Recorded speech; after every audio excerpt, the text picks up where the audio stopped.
లో శ్రీ సుబ్రహ్మణ్యేశ్వర షష్ఠి మహోత్సవాలు ఘనంగా ప్రారంభమయ్యాయి. స్వామివారిని దర్శించుకునేందుకు భక్తులు బార్లు తిరుగుతున్నారు. ఉమ్మడి తూర్పుగోదావరి జిల్లా ఎమ్మెల్సీ ఉదయ్ భాస్కర్ కుటుంబ సమేతంగా స్వామివారిని దర్శించుకున్నారు. ఆలయానికి వస్తున్న భక్తులకు ఎటువంటి అవాంఛనీయ సంఘటనలు జరగకుండా పోలీస్ శాఖ వారు, ఆలయ కమిటీ సిబ్బంది జాగ్రత్తలు తీసుకుంటున్నారు.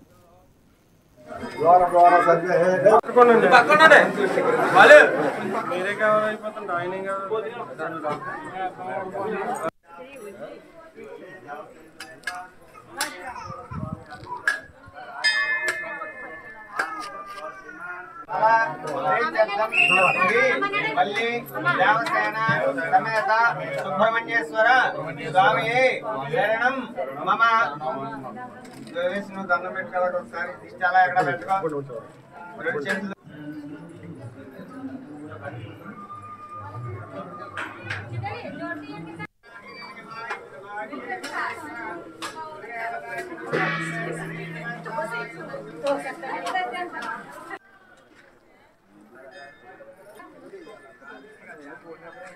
सारे